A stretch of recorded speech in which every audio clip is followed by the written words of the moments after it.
Welcome back to the Wargrove of Woe. In today's video, we're going to be concluding the Army Playstyle video series.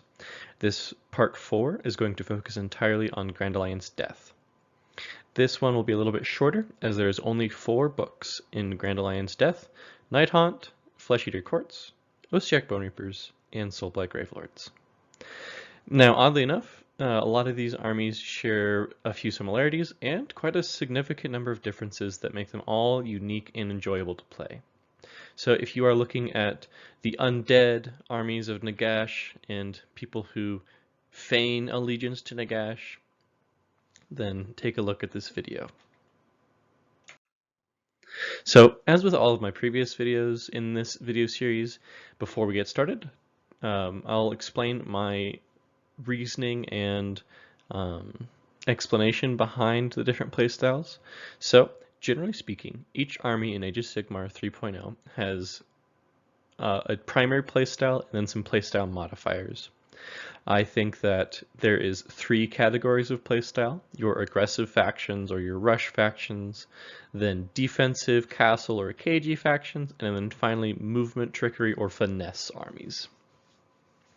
Now these are just general tags to assign to an army. Of course you can build an army to be one way or the other, but their primary playstyle is how they will generally function if you were to just pick up the book and play with it. Playstyle modifiers are what makes a army unique. This is a way to modify the primary playstyle in a way that allows them to stand out among the other books in their primary playstyle category. This mostly means, like, are they a fast army? Are they slow, tanky, squishy? Is there lots of models or very few? What part of their army is very important? Either their heroes, their infantry, their monsters. Where do they get most of their value from? Magic, martial, ranged, or can they generally just be generalist? Can they get value from a lot of different places? Those are the categories that I will be assigning to various books. First up in Grand Alliance Death is Night Haunt. Now, unfortunately, Night Haunt are not in the best of places. Their book is very, very old, and so it's kind of showing its age as power creep, and their rules were not all that good when they were released anyway. So Night Haunt is kind of a little bit weak. But their primary playstyle, I would say, is a finesse movement primary playstyle. Because of their ability to essentially deep strike from the underworld or come in from reserves innately, is a really powerful tool. It lets you kind of mess around with your opponent and give you a lot of potential board presence. I would say they are finesse because they require a little bit more thought, as their power is fairly weak. So you need to be careful with what you do and how you play Night Haunt. That does not mean you can't succeed with Night Haunt. Recently, a Night Haunt player took, I believe it was sixth place at the Las Vegas Open Tournament, which is essentially the biggest tournament for all wargaming in the world as of right now. So the fact that he made it so high, I would believe it was 6 out of 175 players with one of the weaker armies, definitely shows you can succeed with this army if you like the spooky ghosts. But for their modifiers, they are a horde, hero-centric generalist army. Now, their heroes are critically important to how Night Haunt plays. Your heroes are your lifeblood for this army, because a lot of your other units are somewhat weak, but are augmented or sustained by your heroes. So just keep that in mind when you are purchasing or looking at Night Haunt. Next up is Flesh Eater Quartz. I jokingly refer to them as Bretonnia because they are the closest thing to Bretonnia in Age of Sigmar, as technically they think they are Bretonians. They have a lot of that royal hierarchy and knights and peasants, but it's all in their heads. Regardless, the Flesh Eater Quartz have a rush primary playstyle. They like to go fast and they like to get in your face. Out of all of the Death armies, besides maybe Soulblight Gravelords, I think Flesh Eater Quartz is the most horde-like of the four. They like to have a lot of models, a lot of attacks, and uncharacteristically of undead, except for a few varieties, they are fast. Where you're going to get a lot of value, though, is in the martial phase or the combat phase, where you're going to get a lot of attacks through their magic. Their magic is very strong, not because of direct damage, but because of very strong buff spells.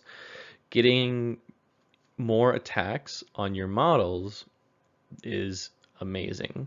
It's basically a multiplicative experience because you have so many models and you're adding potentially D3 more attacks to each one of those models. So it just kind of adds on to itself where you're just throwing a bucket of dice at the opponent and hoping that something sticks. They're a little bit on the weaker side because of 3.0 changes in save stacking, but that does not mean you cannot succeed with Flesh Eater Quartz. Next up is Oceanic Bone Reapers. These bony boys are very odd. They don't play by the rules, so to speak, for Age of Sigmar. They kind of ignore a bunch of the basic rules for Age of Sigmar. So if this is your first army, I would just keep that in mind, is that they play and operate differently to every single faction in Age of Sigmar, just because they ignore a lot of the core rules. But Oceanic Bone Reapers are kind of the black sheep of the Death armies. If you think an undead army, you generally think very squishy, very horde-like, and just kind of like waves of weedy skeletons or zombies. And those other factions definitely fill that niche, but Bone Reapers are kind of the exact opposite. They are a defensive, slow, tanky, elite infantry-centric army. Their whole idea is they want to kind of move forward and sit on objectives and just never die. They have the most regen and reanimation potential out of any of the Death armies.